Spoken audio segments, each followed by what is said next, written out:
I would like to welcome you to the Leveraging Social Media in Your Work online training. My name is Gina Rodriguez, and I am the project manager for the Community Health Training Institute, and we are a project funded by the Department of Public Health. So today's online training is brought to you for free thanks to the generous funding by DPH. I want to give you some information about how this webinar is going to work, and then I'm going to hand it off to our trainers who are going to introduce themselves and get us started. So as you'll notice, one second. There we go. As you'll notice, you'll have sort of a bar on the right-hand side of your screen. If you have any questions, technical difficulties, please feel free to type it right into the chat box, and you can send chats to the entire audience, or you can send it to us directly, and we'll try to sort of help you navigate any technical difficulties that come along the way. We ask you to become engaged in all of the content. There will be parts in the PowerPoint where the trainers will ask questions, and we want you to give us feedback and to answer those questions, and again, sort of do as much engagement as you can. This is what your question or chat box should look like on the right-hand side of your screen. Again, if you have any questions or if you're having any trouble hearing or technical difficulties, please feel free to write it in the chat box on the right-hand side of your screen. After today's training, you will get an email with a link for a feedback form, so you can let us know how we did and any suggestions you may have for future online trainings or in-person trainings, because we run trainings throughout the year. I'm going to hand it over to our trainers to introduce themselves and get us started. All right. Good morning, everyone. My name is Tamaki West. I'm at the Health Resources in Action, Associate Director of Health Promotion Clearinghouse. It's a Massachusetts DPH-funded program that distributes over 2 million titles, publications to Massachusetts and then beyond. I also manage the social media for Health Resources in Action. Good morning, everyone. My name is Natalie Venata. I also work at Health Resources in Action. I work primarily on a project called the 84 Movement, which is the Massachusetts Youth Tobacco Prevention Program funded by the Department of Public Health. And as part of my job with the 84, I also run our social media efforts with that program. And as you know, the social media is have to engage audience. So Natalie and I gonna try to engage each other today. So we'll see how we can do it. So I'd like to thank the Community Health Training Institute to invite us here and talk about social media. So today, I know folks are joining mainly from Massachusetts because we are located in Massachusetts, but other folks are from Kansas, New York City, New York State, California, Virginia, DC, New Mexico, Ontario, Canada, Maine, Rhode Island, New England, Arizona, and Minnesota. Just wanted to acknowledge all folks are joining from all over the place. So today's objective, at the end of this webinar, hopefully you'll be able to describe available social media platform. We'll talk about several platforms today and the purpose of those platforms, and to explain the value of developing social media plan for your coalition or organization. And we'll talk more about how you can build social media plan. And you'll be able to reflect on capacity meaning your staff time, how many people who can work on the social media, and also the finance resource, and the skills currently available in your coalition or organization to assess which social media platform best suits your need. We will, again, talk about social media plan. We'll give you a lot of tips and discuss content strategy. And Natalie is here to talk about just as a case study and discuss how the 84 movement uses social media and lesson learned and successes. We'll provide the tools and resources at the end.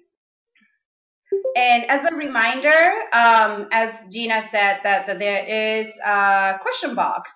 If you have any questions or comment, please feel free to use the box, and we will get that.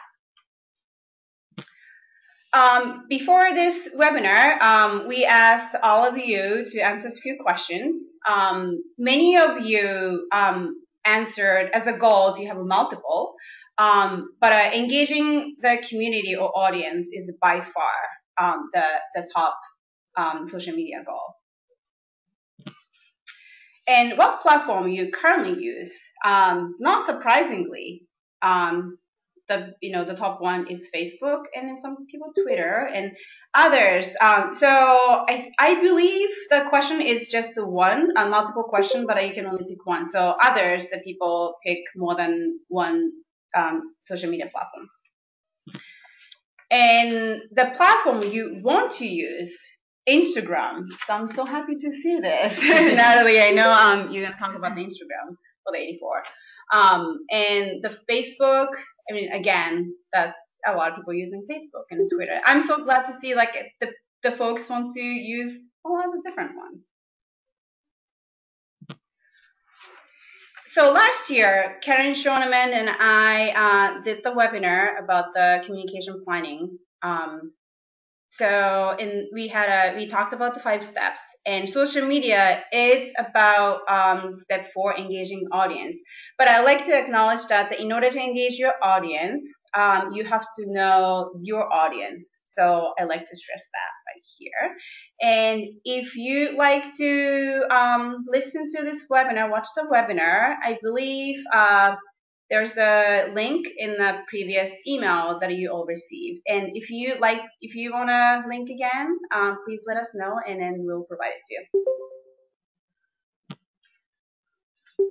All right, let's talk about social media here. So I love this analogy. I use this all the time. So social media is like getting free puppies. Yes, it's free. You can get the puppy, but you need to take care of the puppy. And then you need to learn how puppy behaving, and you need to train, and it is ongoing. It's not that you can get a puppy and then done. So you're going to have to take care of the puppy. It's, same as social media. It's a living thing. And then the growth of social media, how well your organization or coalition does in social media is all up to you, and it depends on you. So let's just think about the puppies. Just a quick data. I don't think anything in here is surprising to you. So the top 2 platforms currently used amongst adults in the United States, Facebook.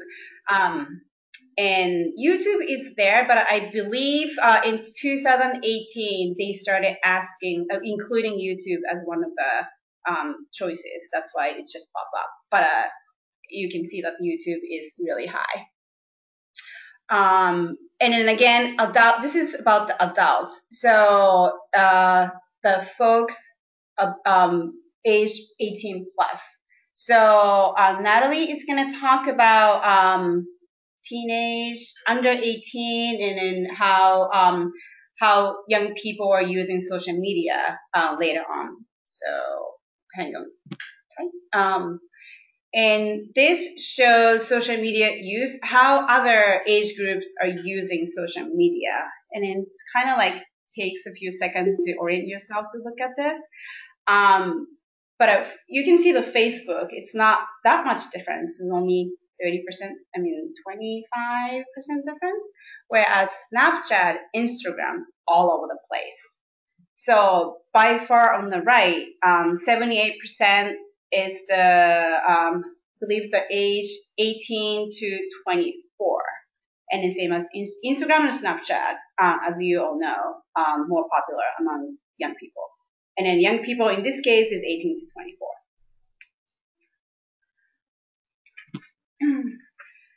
So while if we had this webinar 5 years ago, it would have been completely different, and we'll discuss whether it makes sense for you to use social media. But now social media is everywhere. So we should be talking about how effectively we use social media, because we cannot ignore it. Okay, so social media plan. I wonder how many people actually use the social media plan. But quickly, why do you need a plan? Why can't you just do it every day on the fly? Well, the social media plan will support your overall communication and marketing plan, and it links to your overall goal. And it will help you to have all efforts strategic. So they're all coordinated. And then you can stay goal oriented, and everything you do is to achieve your goal. And it will help you maximize available capacity. A lot of folks are doing social media as part of their work. So it's not that you can devote 100% of your time. So let's just stay realistic. So in order to develop your social media plan, I'd like to ask 5 questions. So we're just going to go through that. And then we're going to ask you all for each question for your case. What are your goals? And again, these goals should support overall marketing and communication goals. And for each goal, you can have SMART objectives. And this is for the social specific. So we're asking you at this time to engage with the webinar. So write in your chat box, what are your social media goals? So that we can walk you through, hopefully, developing your social media plan. So write in that chat box. We'll give people a couple of minutes to think about it. But write an example. What do you think a goal for your social media plan could be?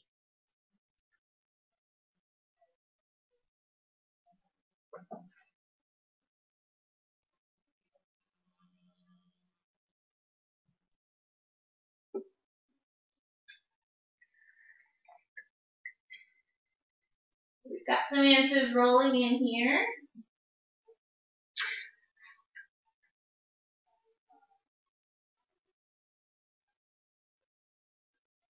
We got some answers. Some folks said we want to, where do you go?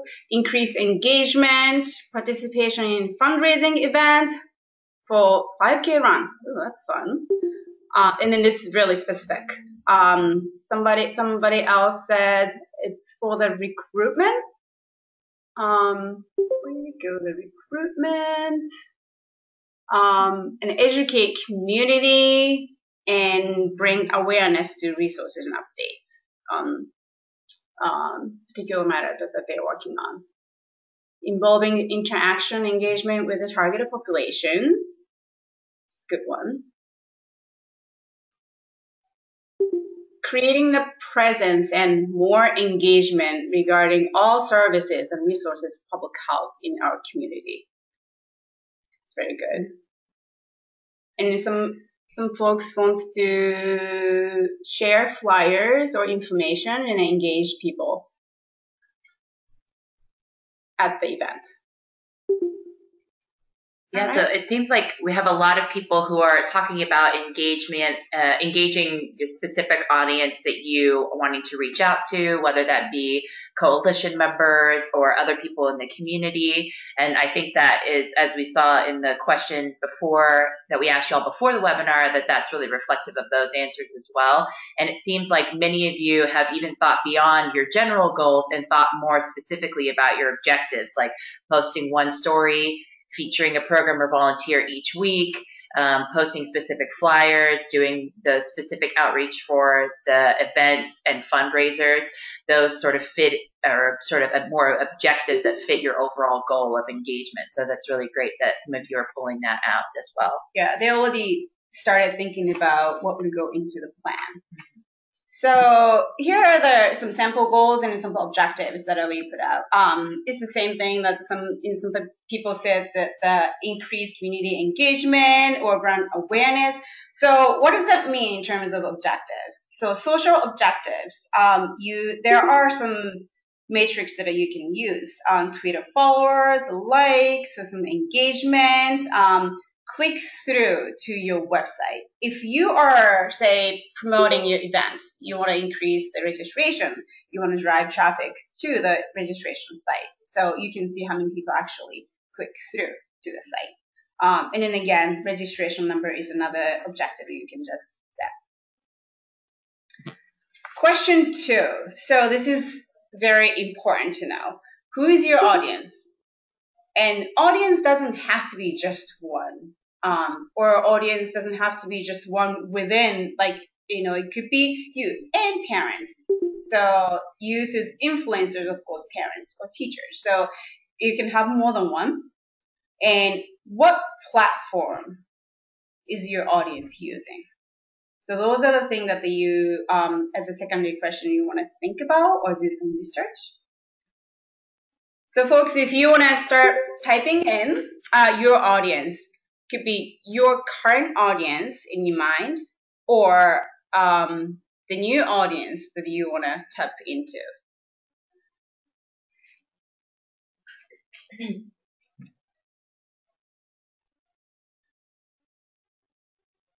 We got teens and families,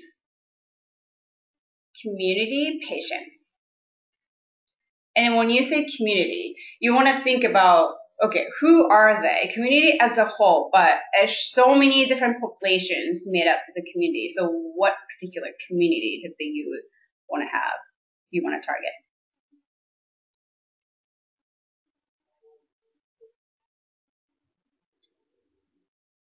Schools K to 12. That's very specific. Low-income populations, parents and teens. Grateful 84. Yeah. People who live in their community or city. High school students, college students. It's young people. Great. All right. So here are the sample audience. Many folks already know who their target audiences are, but it could be parents of school-aged children. If they are primary target audience, the secondary target audience could be their influencers, which is teachers, school administrators, or community members if you want to promote your effort throughout the community to gain their support. Question 3. What are your biggest challenges in doing social media? So in order to have realistic social media plan, you need to know what you're struggling so you can address that and then stay realistic.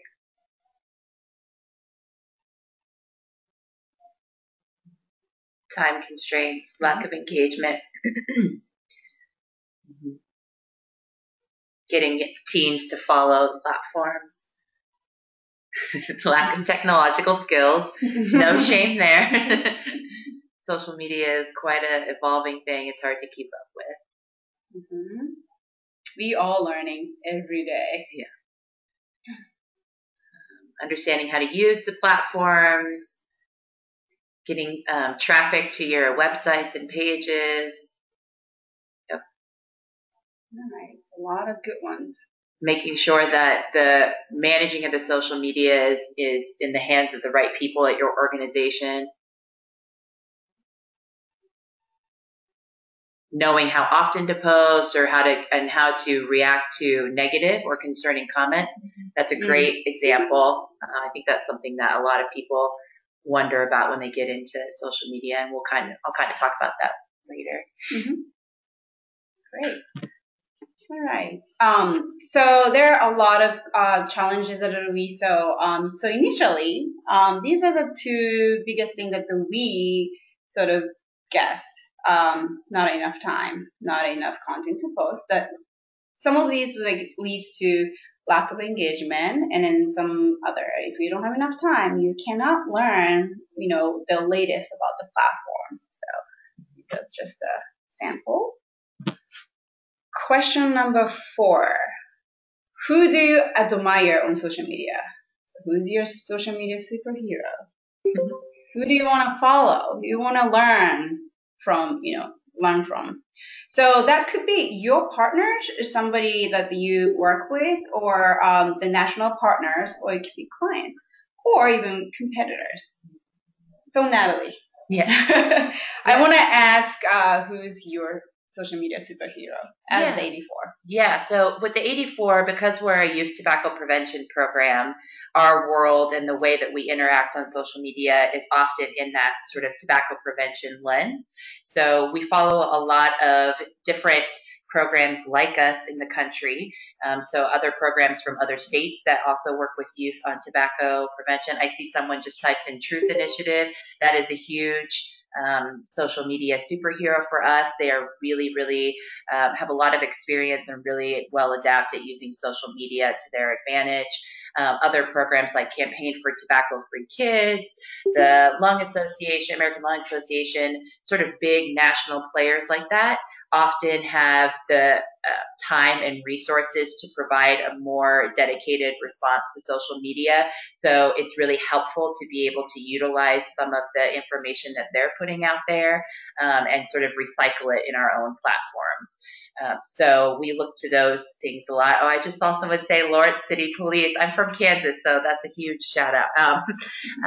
So yeah, really finding out who are the people and the organizations and the individuals in your community who are already doing social media really well and learning how to take some of the information that they have or take some of the articles they post and curate it for yourself. And we'll talk a little bit about that later too, but you don't always have to do all the legwork yourself if you're following great social media superheroes. Yep. It's not reinvent the wheel. Mm-hmm. Question number 5. So this is related to lack of time. So you need to know how much time you can dedicate to social media every week. So is that 1 hour every day throughout the week, or just one day chunk of time you have?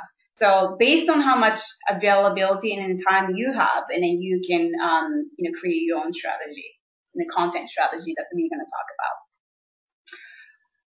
Do we want to ask that question? Yeah. Let's ask. So how much time do you have every week? Mm-hmm. You could say X number of hours, or you can say 10% of my time.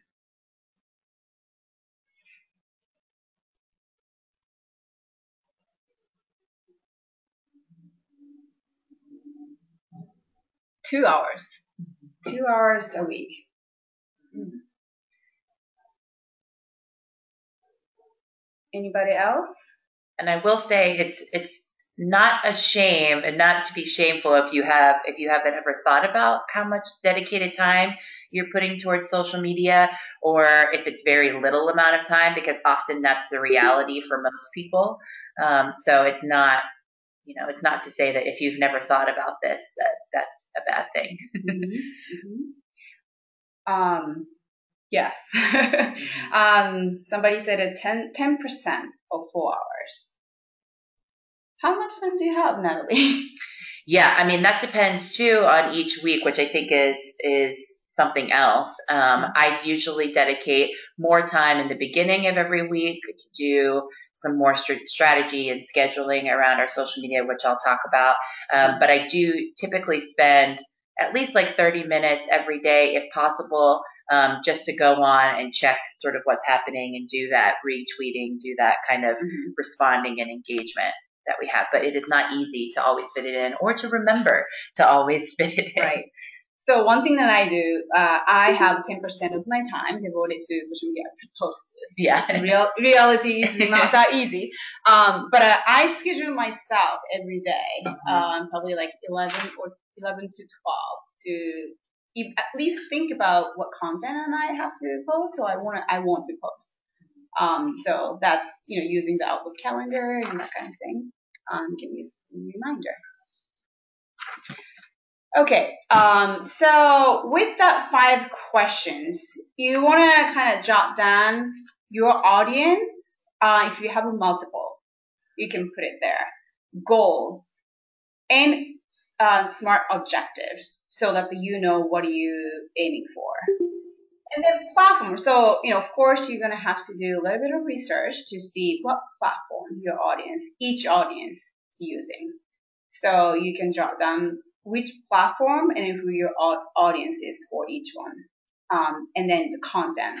What do you want to focus on?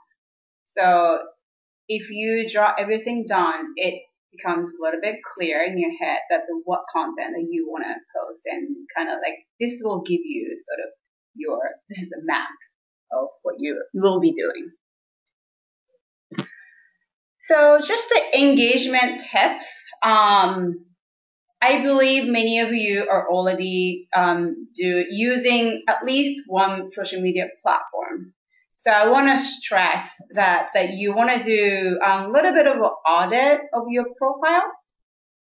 Is your bio on any platform, is it complete? You need to have some relevant keywords and hashtag so that the people out there can find you. They do search, say if somebody's looking for anti-tobacco, if that keyword is in 84's bio, they can find you and it'll come up.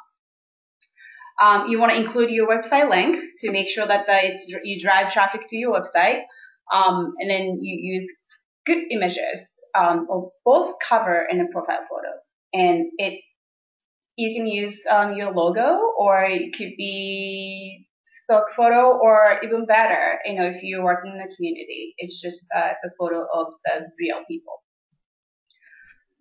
And the increased followers and the fans.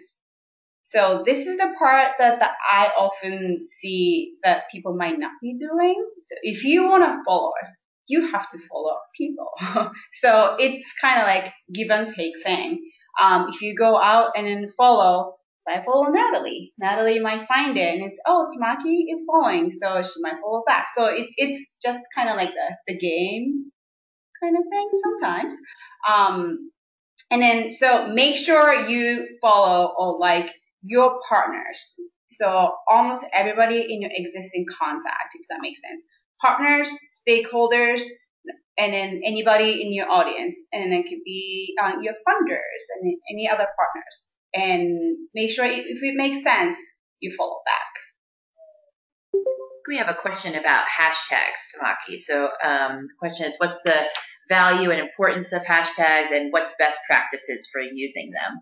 It's great. So I have the hashtag 2 slides ahead. So I'll talk about that. So this is so the followers and the following. I just want to mention that the healthy ratio in Twitter, you can see how many you're following and how many are following you. So you want to try to keep 50-50. So you don't want to have like one way up and the other one's way low. So just to keep in mind. So content strategy. So every day we all have to go on and think about, okay, what can we post? What news do we have in your organization or coalition? You actually don't have to do that every day. So I want to introduce 631 rule. 60% is curated content, meaning that you can actually repurpose some articles out there. If you come across really fascinating, interesting articles on New York Times, that's curated content. So that's 60%, more than half. So your job is to find some relevant, interesting, valuable content that already exists, that you can provide to your audience. And by sharing curated articles, you can start positioning yourself as a subject matter expertise, and your audience sees you as resourceful. And in practice, so this is just an example. You can curate 5 to 7 relevant articles from 2 to 3 news sources every week. And then you can do it like one day. You find 5 articles and then you can schedule them for the week. Or you can sign up for some email updates from relevant organizations. And you mentioned the Truth Initiative. They have email update. You can you can kind of get the news from there too. So that's how you can curate articles. And if you don't have time to do yourself, and if you have an intern, you can ask an intern to curate articles, and even better, and then create some sample tweet about them. So Natalie, what news source do you use for the 84? Yeah, I think this also ties back into the question we had about social media superheroes. I mentioned that a lot of the people that we would consider our social media superheroes for the 84, like the Truth Initiative or the Campaign for Tobacco-Free Kids, because they tend to have more resources and time to put towards social media, they put a lot more information out there, and it is really easy to follow them or use the information they post. So they regularly post articles or updates on legislation or anything that's relevant to tobacco prevention, not only on their social media, but they also have resource pages and usually news sections of their websites. So there they just constantly are posting relevant articles. So that's often a good place that we look to. The second place we do is that with the 84, we also help promote the youth in our program in their local communities to get local press. So anytime our program itself is in the media, in local press, we always want to make sure and recycle that information and get that out there. And then I also, as the person who manages our social media, have signed up for Google Alerts. So Google is a wonderful tool in the social media world, and you can sign up for an email alert system that will come to your email box every day. So I have one set up for the words like youth tobacco prevention or tobacco prevention. And so anytime an article comes up in Google with those words in it that day, I get an email every day around 3 o'clock that says, here's the articles that have been posted with that sort of keywords in it. And I sort of sift through. Sometimes it's a lot of stuff that I would never use, but oftentimes there's at least 1 or 2 articles that are really relevant. So making sure and setting up those alerts has been really helpful. Yeah, Google Alert is a very helpful tool. 30% of your own original content. So that could be your blog posts, tools that you provide on your website, or publications. So this almost like any content that you post on your website, that's your original content. So this could be coordinated with website content calendar if your organization have that. So you can post about the content every time the new blog posts are uploaded to the website, for example. And then 10% is self-promotional. So if you have events, you want to invite people to the event, registration, promoting your own work, or like looking for volunteers.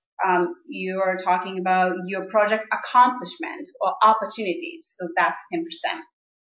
So 631 rules. So hashtags right here. So hashtag, as you know, that when you include a hashtag, it will increase 30% in retweet. And then why is that? It's because by using hashtag, you're making your own content discoverable and allow you to find relevant content from other people and businesses. So some people use search box and search by hashtag, the relevant hashtag. The key is you have to have relevant hashtag. You cannot add just because the hashtag is popular. If it's not relevant, it's not helpful to the people who find your content. And then you can also use the hashtag if you're looking for, say, anything about the obesity prevention. So put obesity. Or anything happening in Massachusetts and Massachusetts politics. Is that like MA police? Hashtag MA police? Mm-hmm. If you hashtag that, you see a lot of like legislative news and updates and all that. You want to include 1 to 2 hashtags to each post. You don't want to do everything hashtag because it becomes annoying. This reminds me of like funny skit at the SNL. Everything's a hashtag. And sometimes you want to use hashtag for your own social listening. What your audience is interested in, what they're talking about. So just to use some hashtag that you know of to do social listening. Hashtags are also used to unite conversation, things like around events or conferences, disasters or emergencies. Sometimes when it's around emergency disasters, you can find the most up-to-date information there. And some popular hashtags like hashtag Motivation Monday.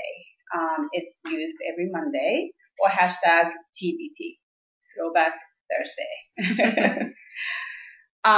Images. You want to use, of course, eye-catching images. People process visual information 60,000 times faster than we process text. So image speaks louder.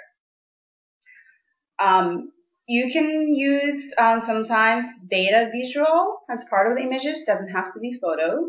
You could use chart. You could use infographic to show your interesting stats.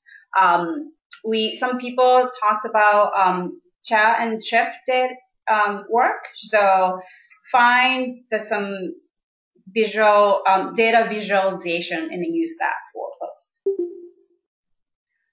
Make sure you include the links to your website or any. So when you curate articles, of course, you wanna include the links.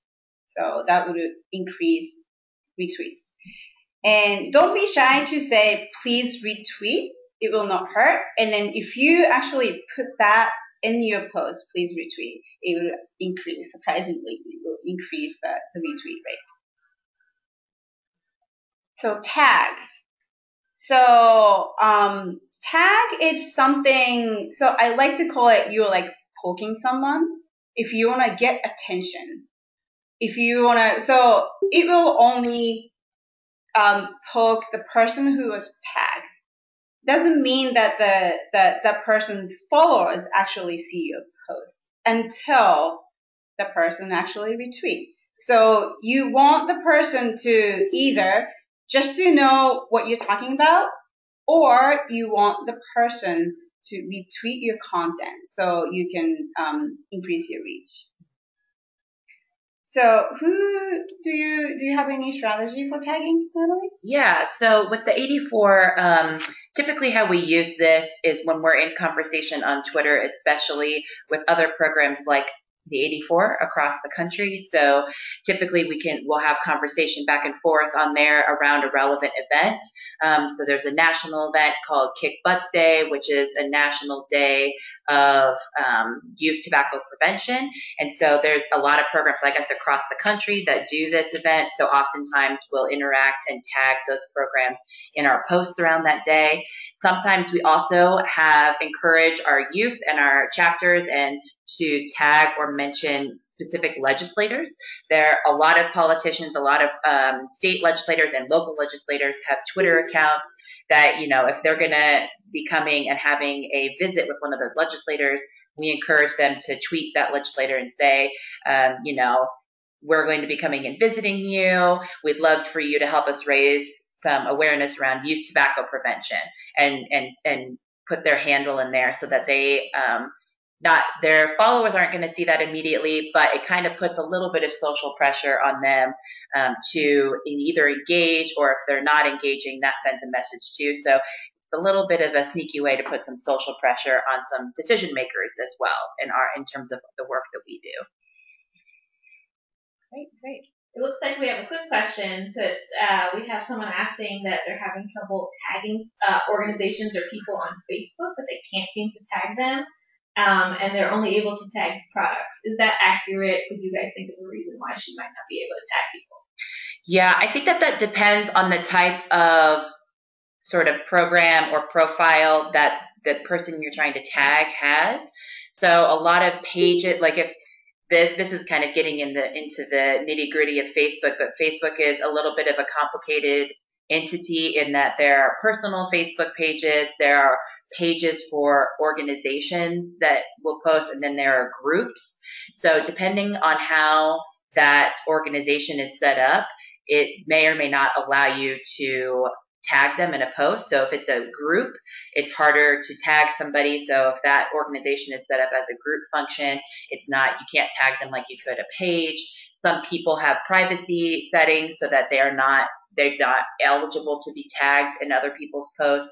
So because Facebook has a lot of different ways that you can be posting content, it's not always a seamless process in terms of being able to tag people or organizations. It all depends on the privacy settings and the type of sort of page and system that that organization is using. So I would agree. I think Facebook is far less effective in this way than like Twitter or Instagram would be in terms of tagging someone. Okay. So we've talked about the content, how you create your post. Let's talk about timing. When is the more effective to post? So I'll talk about let's see, 1, 2, 3 kind of major platforms in terms of the timing: Twitter, Facebook, and Instagram. So for Twitter, best time is noon, 3 p.m. or 5 to 6 p.m. And a lot of Twitter users are 181% more likely to be on a Twitter during their commute. It makes sense so Twitter is more, even though young people are using, a lot of folks who are professional, they use Twitter. So that's the stats there. And Wednesday, around noon and 5 to 6 p.m. or social peak. And what I notice here is that most of the Twitter chat or some Twitter events are on Wednesday. And I noticed that is because of this data. And Twitter is, I like to call it, as his analogy, is like the worldwide cocktail party. So you have access to all global, it's there. So many people are at the cocktail party. You have to get people's attention. You have to organize people using hashtag based on what you want to talk about, the conversation. You can poke somebody, you can only reply to one person, or you can retweet and talk about what the other person is talking about. So it's huge and wide. And then now they're saying that the 310 million people worldwide using the Twitter. And they visit 930 million times a day. So it's huge. So think about the timing when you want to post. And if you are B2B companies, meaning that business to business, if you're targeting the business, you can perform 16% better during business hours. If you are targeting consumers, B2C companies, you would perform 17% better on weekends. Because that makes sense, because a lot of folks professionally using Twitter, they are on the Twitter during the work hours. But otherwise, in the weekends, they're using it personally. Facebook gives you a lot of freedom to present your content. Text post works as well as images and videos. But it's very fast citing of the timeline. So you want to think about the best timing. 9 a.m. in the morning, 1 p.m. That's when they have the most shares, which is very surprising to me. And in 3 p.m. is the most clicks. Best days, weekends. A lot of people, I suspect, using it personally, Thursday or Friday. And Friday, it's kind of like fun fact. People seem to be happy on Friday, so try to aim to post something funny or upbeat to kind of like go along with the mood. And so we are located in Boston, and just a few days ago, we got really nice weather. So people seem to be happier and enjoying the weather. why don't we just post something related to this happy mood and nice weather and that? So stay relevant and something is very meaningful and kind of like along with their mood. Yeah, I will say with the 84, we tend to always post something goofy or funny on our social medias on Fridays, and generally not related to our programming at all. It's more of a, funny cat video or an interesting picture or meme from the internet. So the latest one that I love, one of your posts, was the National Animal Cracker Day. National Animal Cracker Day. We love animal crackers on our team, so we posted a pic of us eating some animal crackers in the office and posted that on our social media. Yeah. So if you need to try to have fun as well. Instagram. So the Instagram is not just the pictures, images. You can also post a video. Isn't it now? I learned this in up to 15 seconds. It used to be 5 seconds, but now 15 seconds. Mm-hmm. Right? Best times 2 a.m., 8 to 9 a.m., 5 p.m. And then that's kind of like off work hours. Mm-hmm. Do you want to talk about 2 a.m.? Yeah, it's funny to me is that made total sense to me when I saw that number. This is for those who wake up in the middle of the night and you're just, kind of in that insomnia place. So you reach over and grab your phone and just scroll through Instagram when you wake up in the middle of the night. I, of course, have never done this. But I think that makes total sense to me. It's not like I wouldn't necessarily go to Twitter or Facebook for that sort of middle of the night scrolling. Yeah. This will tell you the kind of story about Instagram users.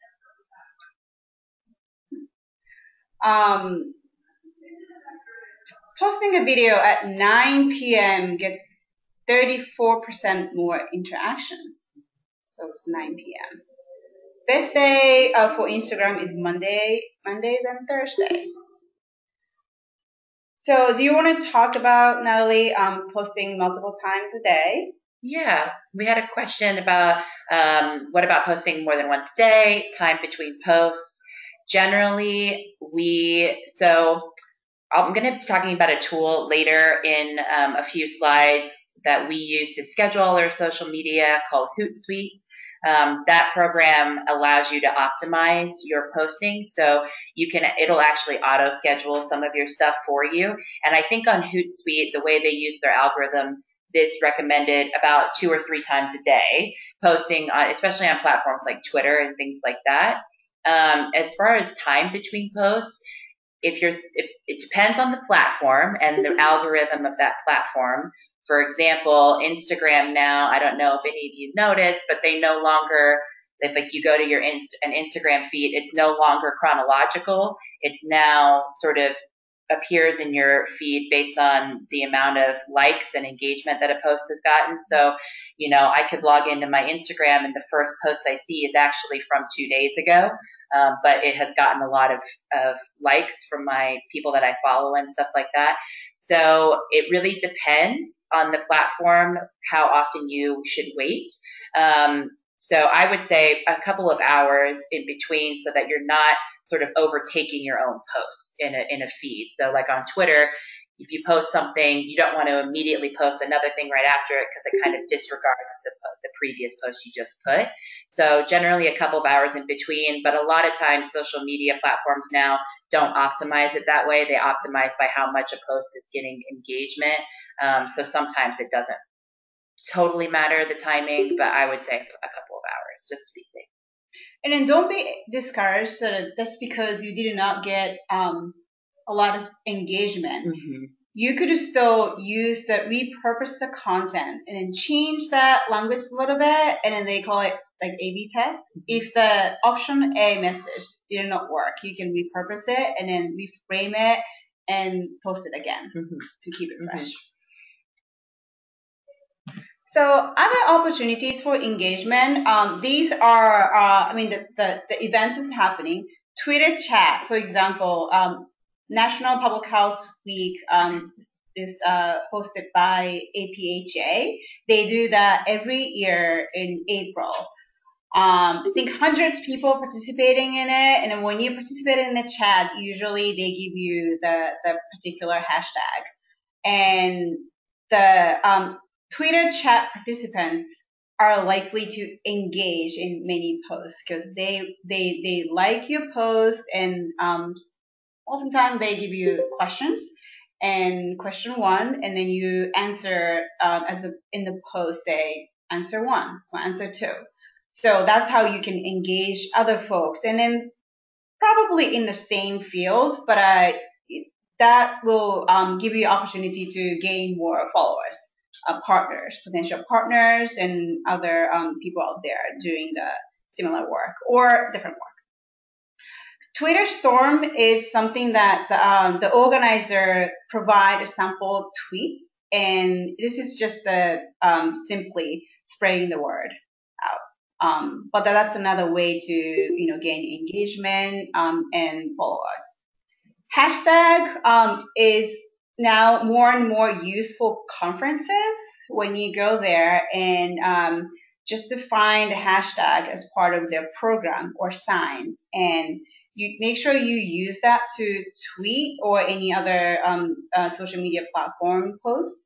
And I have experienced that just the one single conferences that you gain 20 or 30 followers, because they tend to engage. Because conference is happening offline, there are tons of people bring it to online and social media, and then trying to engage and then learn from each other.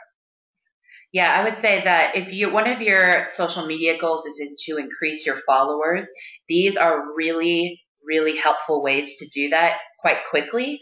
And the Twitter chat and the Twitter storm generally happen in specific amounts of time. And they're, like Tamaki said, are hosted by specific organizations. So if you are in, say the public health world, like Tamaki and I are, and you're really trying to get more followers or more engagement with people in that world, seeking out and searching when a Twitter chat or a Twitter storm is going to happen for like the National Public Health Association or things like that, and participating in that is a great way to start to get to more followers and engagement. We get really great question here. What kind of pictures can you post at a conference like that? Is there a way to make these posts appealing to the general public rather than only partner organizations? That's great questions. In terms of pictures, people want to see you instead of just a slide or a sign. I mean, sometimes you can, take a picture of the conference sign, but if you are in it, that would be better to actually show I was here. So the posts from the conferences, you could talk about any great keynote speakers. Quotes are always great. And if you can put the person who said a quote, of course. Any learnings from the conferences, if you go to the presentation, take a picture of the presenter. And the two-step rules that I like to use, if when you take a picture, always two-step forward to take it. Because oftentimes it's like way too wide angle. You want to really like focus and then more like portrait style. Other thing is like it doesn't have to be pictures. If you are presenter, you can use one of the slides, interesting one, to talk about your presentation. Yeah, and I would also say something that I've done in my personal life, on my personal social media when I've gone to conferences, is to get people interested in it who may not have ever thought about this conference before or done anything like that, is I will sort of do a tease picture. So I'll tease a picture of me with a presenter or somebody at the conference. And for example, I went to a conference recently and took a picture with one of the presenters and said, if you're not following, and then and then mentioned that presenter, if you're not following so-and-so's work, then you're not really doing your part or something like that. So, and then I had several friends say, well, I immediately went and checked out who that person was, and now I follow them, and that's great. So kind of giving that tease, like, here's somebody that you should know, and it causes your followers to then click on there and go find out for themselves who that person is, rather than just sort of giving the information up front that's more dismissive. It piques the curiosity a little bit. Yeah. And in terms of the content from the conferences, and I think it's natural that it appeals more to your partners not to the general public. But if I think about some like tweets, for example, to targeting public from the conference, I would think about how it would resonate to my target audience beyond the partnering organization. It's not because at the conference we all speak jargons. It's a professional, different language there. Bring it down to a simple language and what is the issues that the people care about. If you go to substance use conference, it's not about specific treatment. How can we bring it to the level that how they can get the treatment? So we have a substance use helpline here. So I might include the link to their website. And so I think, like, again, you want to think about why do they care about this content. Okay. Now, Natalie, do you want to talk about how you do with the 84 movement? So all this information that we've been providing to you, I think is really helpful in terms of giving you some strategies and some tools for your coalitions and your organizations, but it oftentimes can be helpful to hear how some of these things were put into practice. So I want to talk about how I've used some of these tools and strategies with the 84 and the social media that we do. So I'll just give a little bit of information in case you're unfamiliar. The 84, like I said in my introduction, is the Massachusetts Youth Tobacco Prevention Program. We're funded by the Department of Public Health. And you might wonder why we're called the 84 movement. When our program began in 2007, 84% of youth in Massachusetts did not smoke. That's now actually 92%. So we're getting ready to undergo a name change here pretty soon. So that's why we are called the 84 movement. And essentially the way our program is sort of set up is that we work with youth all across the state and that are already in existing organizations or high schools. And those groups of youth have an adult advisor who actually works with them on the day-to-day on various tobacco prevention projects. And we're sort of the overarching program that encompasses all of them. We provide resources and things like that to those chapters across the state and to those adults who are working with the youth one-on-one. So as the 84, we have a more overall comprehensive communication strategy and goals that we focus on in terms of communicating with our community and our partners. And we use a lot of different channels to do that. We have a website. We often use email tools like Constant Contact. And then we have our social media. So I'm going to focus on the social media today. So I want to start with this in terms of the way that we think about our social media plan for the 84 is we think about it in kind of this 4-step process. And this is similar, kind of follows along what Tamaki and I were talking about previously in terms of audience, picking a platform. And then I'm going to go even further and talk about how we implement that and how we evaluate that. But as you can see from the graphic here, throughout each of these steps is really always going back to our overall communication goals and really thinking about how our social media is supporting those communication goals. So you can see here on the left-hand side are our general communication goals for our program. So this includes things like bring more awareness to our program and youth tobacco prevention in general, building collaboration and partnership with other programs like us and also just other youth organizations, even if they don't focus on tobacco specifically, engaging our communities and the youth that are involved in our program, making sure that we're leading with youth and youth voice and letting them own that this program, and recruitment. On the right-hand side, you can see directly how that translates in terms of our social media goals. So, for example, with the brand awareness, how that really translates into a social media goals is how far our messages and our tweets and our Facebook and all those things are reaching and how many people are actually consuming that. So that really answers that goal. For collaboration and partnership, who are the new followers, who are the new people that we're bringing into our social media engagement, how many people are sharing, liking, and retweeting our stuff, and so on and so forth. recruitment, the goal, social goal is conversion. So how many of those people who just follow us on Twitter, how many of those followers are we then turning into an actual relationship with that organization that follows us on Twitter? So about a year ago, we went through a pretty significant change in our social media plan and the way that we were thinking about social media, primarily for two reasons. One, our social media plan had not really changed in a long time. And as we've said, social media is an ever-changing sort of enigma out there in the universe. And so it's important to really be changing with those platforms. So it was time for us to think about a new strategy. And also secondarily, because we really just started to realize that some of our social media platforms were not actually getting at any of our goals. They weren't actually reaching any of our social media goals.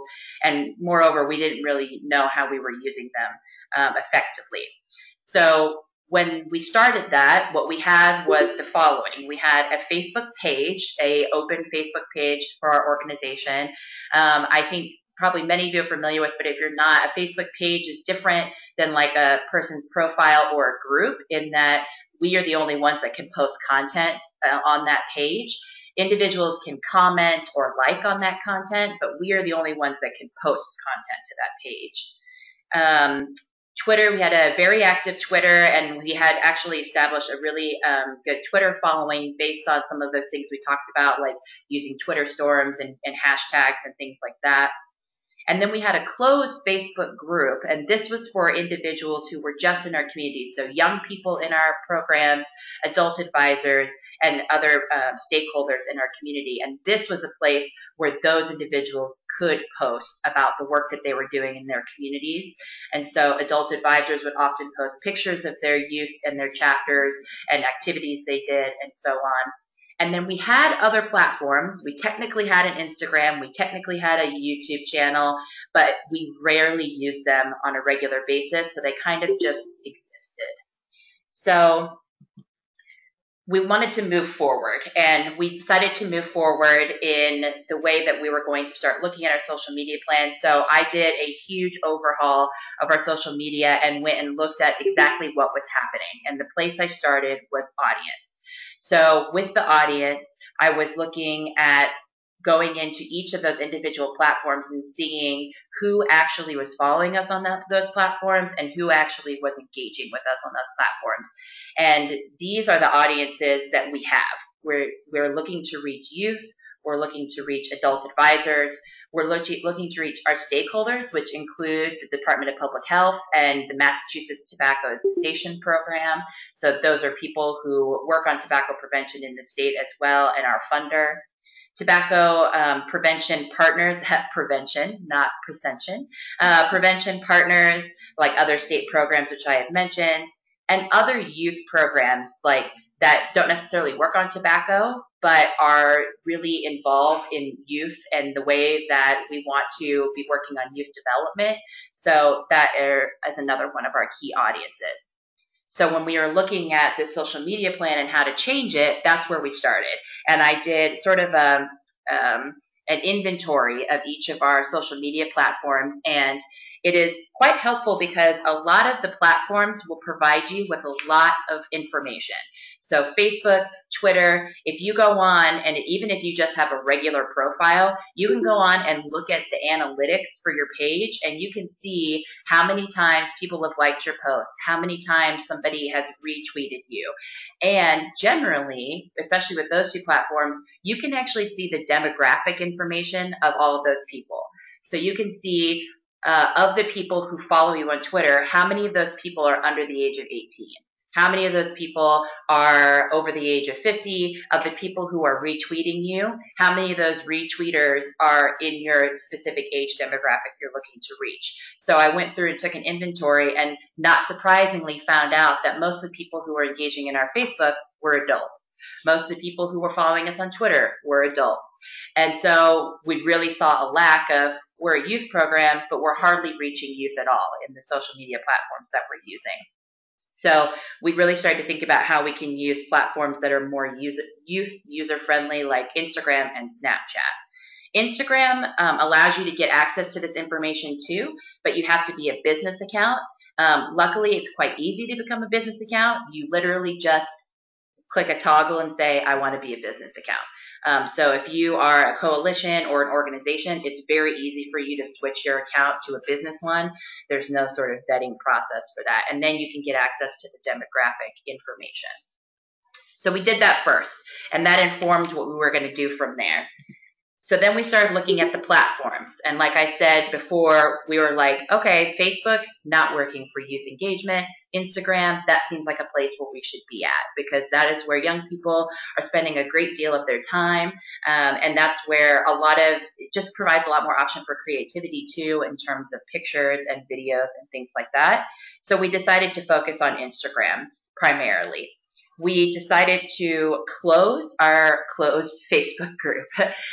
What we saw in the closed Facebook group is it was primarily just a handful of our adult advisors posting every once in a while. It wasn't really working for us. It wasn't worth our time to continue to put energy into that.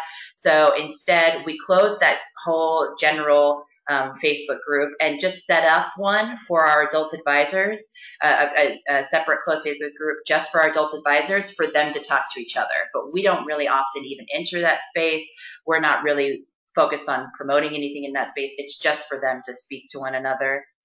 And then we created some more Twitter lists. So some of you might be familiar that on Twitter, you can organize followers and organize people that you are looking at on Twitter into lists. So for example, we have a list of all of our youth chapters across the state. If they have a Twitter account, we put them all on that list so that I can click on that list and all that appears is tweets from those chapters. So we created a list for people that we wanted to start engaging. So we created a list for youth programs that work with LGBTQ youth. We created a list for youth programs that work with in youth mental health. And those avenues are places that we wanted to start building partnerships. So we built those lists so that we could start engaging with those people on Twitter. So those are some of the changes we made to our platforms. This is just a little sneak peek at some of the platforms that we have. On the left in the top up there, you'll see our Facebook. That's our Facebook up there. Sorry, I was looking at it wrong. So we have a couple pictures of our Facebook page here, and that has changed over time. Some of our closed Facebook group pictures, and then the bottom left, this is our Instagram after we started posting there more regularly. If I would have taken a screenshot of our Instagram before we started using it, there would be like 3 pictures there, and there would be a significant less amount of followers that you can see there. But this is what our sort of Instagram feed looks like now. And as you can see, it has pictures of some of our events, some specific pictures of youth profiles that we've done, and then just some funny pictures. Here, there's one there from Dr. Seuss's birthday day that we posted. So sort of using that platform for that. Oop. So then the next thing we worked on was the implementation. So we knew that we wanted to make these changes to our platforms. We wanted to try to reach our audiences more intentionally, but we needed to have a very strategic way to implement it because we do not have a lot of staff time to put towards putting together a social media plan and implementing it, as I'm sure many of you also struggle with that. So we did a couple of things. The primary thing that we do is we use a social media sort of scheduling and organization platform called Hootsuite, which I will show you in momentarily. That tool is my saving grace. It really helps you organize your social media content, schedule posts ahead of time. So in terms of talking about only having 1 or 2 hours, maybe a week to dedicate to this, you can just use those 1 or 2 hours to schedule your posts, and then they will go out automatically throughout the week. So that's something that we really put a lot of energy towards. We also really think about in our implementation process how we're using youth voice. So as many times as possible when we have events or when we have our young people in our space or working with us, we give them the control. So I will provide a couple of guidelines for them in terms of how to use and what to post on our platforms, but we basically give them the login information to the Instagram, the login information to the Snapchat, and they just go at it. They are way better at social media engagement than I will ever be, so we turn that over to them as often as possible. And although we have small amount of staff time, we do have specific staff members dedicated to this. Like I said, it's primarily my job to organize all of this. And I don't use a lot of my time to do it, but it is a good amount of my time comparatively to other staff members. And then I also have another staff member who helps with just like the retweeting and stuff like that. Sometimes that's an intern. Sometimes that's a staff member who has a little bit more time.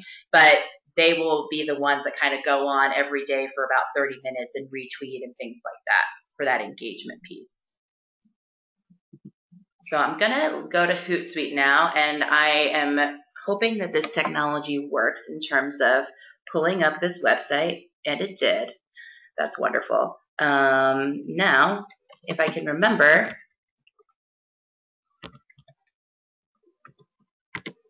what our login information is, that would be helpful. In the meantime, I might just pull this off and log in here. And if you all, I'm curious to know what you all have done in terms of strategy around posting and scheduling your social media stuff. If you've done that, what tools have you found helpful? Do you use different sites like Hootsuite? How many of you have ever used this platform? Or do you post generally every day? So if you want to go ahead and enter those into the question box there, that'd be really great. And I'm just going to pull the screen down for a minute while I log in. And if Tamaki can kind of field those questions. So how are you using social media now? How are you posting now? Do you use a platform, or are you just going on your individual social media sites and posting every day?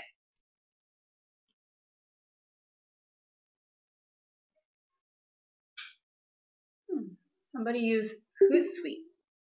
Great. So we do have some people that have used it. When they have large upcoming events.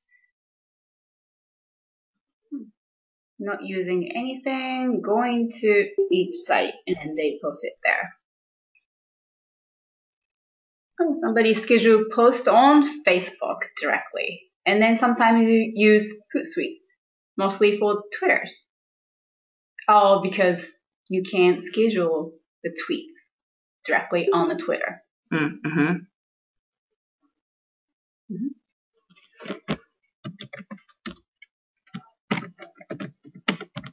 Posting on Instagram allow us to make the same post on Facebook. You see that? It sure does, yeah. And Hootsuite helped me a lot when we had a large event, and because we know the program ahead of time, and we know that everybody will be really busy during the event. So ahead of time, the day before, we scheduled all the tweets, kind of like talking about what was happening every hour, so because we know that was really helpful, and we can focus on engagement during the event. Yeah. So it's great. It's great to hear that some of you have already used Hootsuite previously, and that some of you have not used it yet. So for some of you, this will be new information, and I hope even for those of you who have used it, maybe you'll find some new information here. So this is Hootsuite. So I have logged in with our login information, and it looks like a lot's going on. Every time I pull my Hootsuite up on my computer and someone walks by, they're like, I don't understand what's happening. So it can be a little bit overwhelming, but once you orientate yourself to the site, it is super helpful. So as you can see, I'm going to use the mouse up here. As you can see up here in the top left corner, these are our individual platforms. So essentially we went on Hootsuite, we enter our login information for each of these platforms to put them on here, and it pulls all of our information and data from those sites to this one sort of central location. So currently I'm clicked on Twitter. So this is showing me sort of a snapshot of our Twitter. So over here on the very left-hand side here, the feed that we're seeing here, Man, this is going on all over the place. The feed that you see here is scheduled. So these are the tweets that we have scheduled to go out already. As you can see, we have one scheduled to post tomorrow. So that makes me think that we've already had some that have gone out today.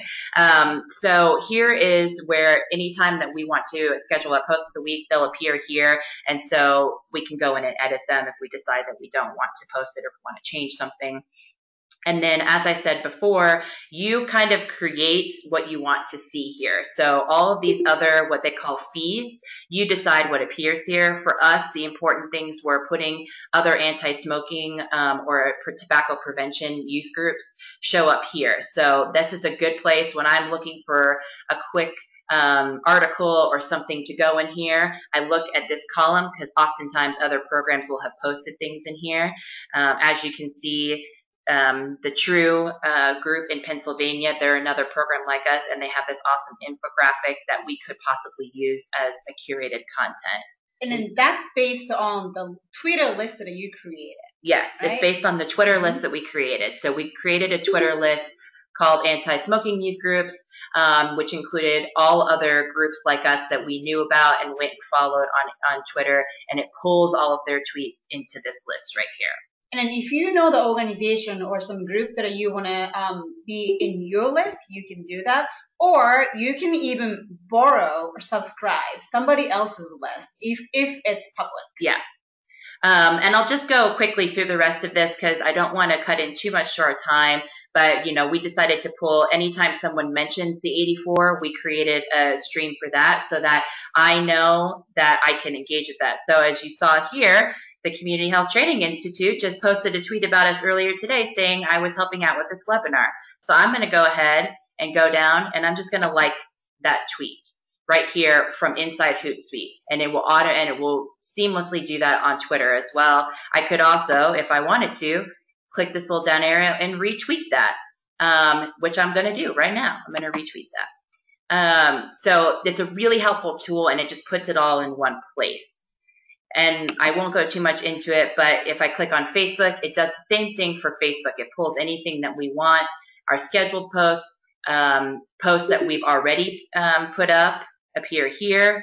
That way, that's important because I can see if there's been a comment or a like on those posts, and I can comment back anytime we're mentioned, things like that.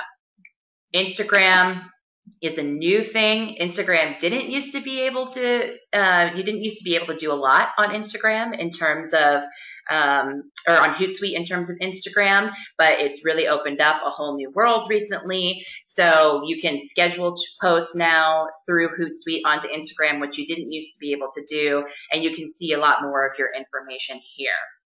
The only other things I will point out is if I hover my mouse up here at the top, this is where you schedule your posts. So you would write your content here in this box. If you had a link, you would add it here, and it'll actually create a shortened OWLY link to put in here.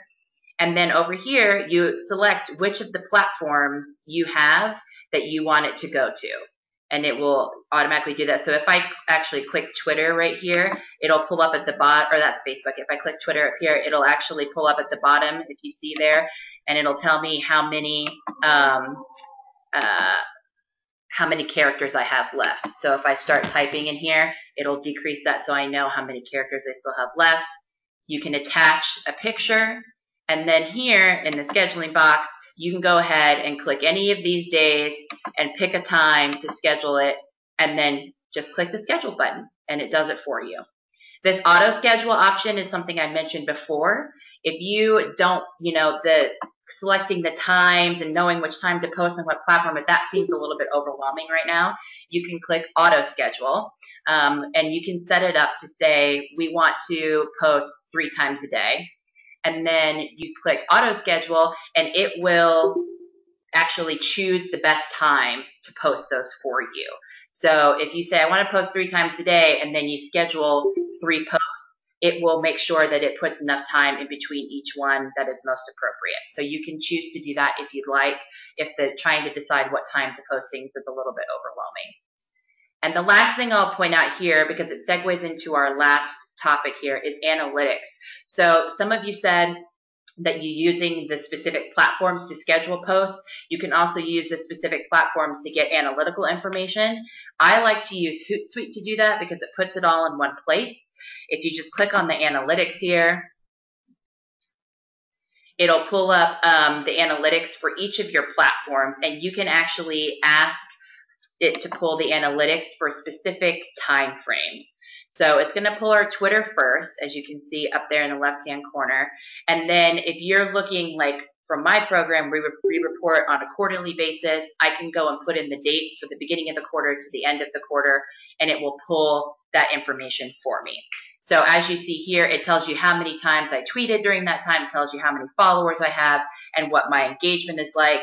Obviously, according to this, in our last quarter, we weren't as reaching the same level of engagement as we were previously. So that tells me, okay, we need to go back and do some of the practices we were doing previously to get our engagement back up. So it's really helpful to see those numbers. I wouldn't get discouraged by this if you're going to use this platform. Seeing that we're down 23 followers from the last quarter, is something to note, to pay attention to, but don't let that drive your social media plan necessarily. Don't let that in any way put you in a state where you think that you're failing. 23 followers is not a lot of followers to use comparatively to how many we have. So that's just something to think about. So I'm going to go back here to our presentation and sort of wrap up my part. So the question about the Hootsuite, can you use any platform for this? Yes. So primarily Facebook, Twitter, Instagram are primarily what we use, and I think the most functional in Hootsuite. I've never used Hootsuite for YouTube, and I don't know what its functionality is like, specifically because YouTube is its whole other system and it has its whole other scheduling process. But I think for Hootsuite, Twitter, Facebook, and Instagram are primarily the ones that's most functional for that.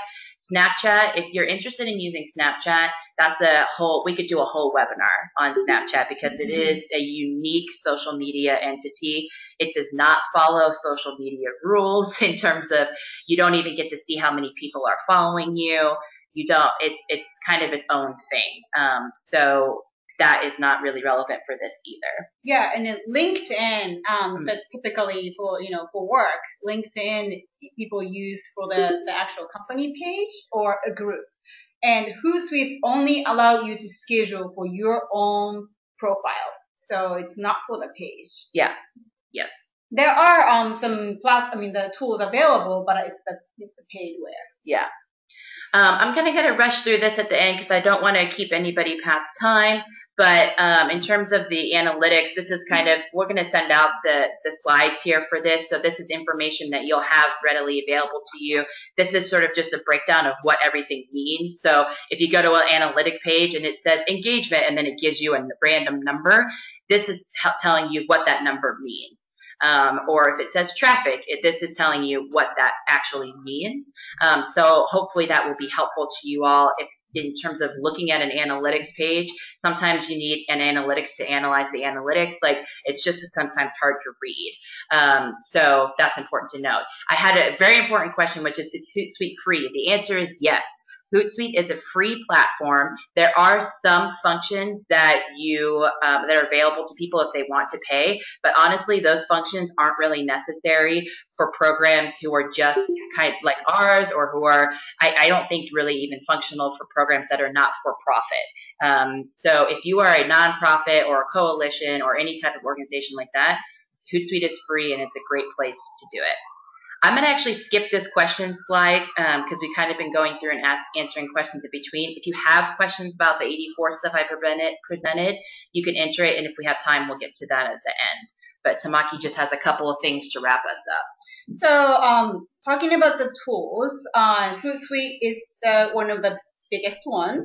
Content calendar. So that's something, aside from the Hootsuite scheduling, what are the content that you want to post for each given week, or if you have a theme or a particular date. So here is the sample template, and if you Google it, you're going to have a lot of templates coming up, and then there is no one size fits all content calendar template. So you're gonna have to like customize to your need. And this is just like an example. Yeah, and those that we use the content calendar, and that helps me organize when I'm going to post what. So if I know we have a big event coming up in a couple of weeks, I know, okay, I need to start posting about that on this day, and I just organize ourselves that way. Other tools, Hootsuite, and analytics and engagement for Facebook. I mean, right now, a lot of tools are becoming more multi-platform kind of tools. Here are some examples that we have. Facebook itself has analytics functionality. There's another, I believe it's paid program, fan page karma. I mean, it's the main. It started as the Facebook tool, but I know that it includes Twitter, Instagram, and YouTube. For Twitter analytics is free. It's part of the Twitter. Follow Wonk. That is to do bio search and track followers and analyze followers. If your goal is to increase donation, this might be something that you're interested in. And then again, it's not free, unfortunately. Tweepy and Community, those are the Twitter tools. Yeah. And then Tweepy is to manage your followers and who's following you, who you can follow. It's kind of like you can analyze who they are. And that is free. Tweepy is a free platform to do that on. And then Community, you want to talk about it, Natalie? Yeah, Community allows you to do some more focused scheduled tweets. So, for example, we put in a generic tweet in Community that says, "Thank you for following us and helping us fight big tobacco." And it will auto-populate somebody's Twitter handle. Every time someone new follows us, it'll automatically tweet at them specifically, and it'll say that message. It'll say, "Thank you for following us and helping us fight big tobacco." So there are some specific tweets that you can put on there so that it'll automatically do it every time you get a new follower, or every time someone retweets you, it'll automatically send them that for you. And then for resources, here are the 3 websites that have tons of resources, blog posts about particular thing, timing, content strategies, and all that. HubSpot, Hootsuite, and Sprout Social. Here are some few takeaways from today. You need to know your audience and goals and platform, and then have a social media plan. Include an image, eye-catching image, and a hashtag in your post. 631 rules about your content. And you want to monitor how you're doing. Just because you are doing it doesn't mean that that's the best that you could do. I mean, we constantly monitor ourselves, like Natalie did in the past year, and adjust your strategy as social media field has been changing and platform change. And also, I like to acknowledge that Natalie talked about few different platforms. You don't have to jump in and then do all of them. I would stress start small. Focus on one platform that your audience uses the most and stick to it, and then feel comfortable with it before you start editing another platform. That's a great point. Often social media, it makes us feel like we have to be on all things all the time, and that does not work for everybody, especially community-based organizations, things like that. It doesn't always work for everybody, so you do not have to use every platform. I know that we're about out of time, but if there are any last-minute questions, go ahead and enter them in the question box, but I think we're going to wrap up. Yes, so please feel free. If you've got a burning question, please type it into the chat box. I want to bring up Tamaki and Natalie's contact information. They're definitely available if you want to ask more specific questions or find out more information about the programs and or our organization. So please feel free to type those in.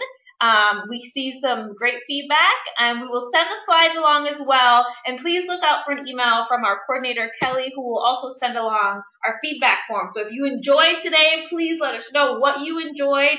And if you have any suggestions or ways that we can improve our trainings and this topic specifically, please give us your feedback as well.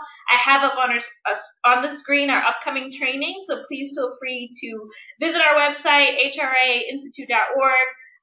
to find out what we have coming up. We thank you for participating. Thank Natalie and Tamaki for being our fearless trainers for today. And I'm trying to see if we have any questions. It looks like we're good to go. I want to thank you for participating, and we will see you next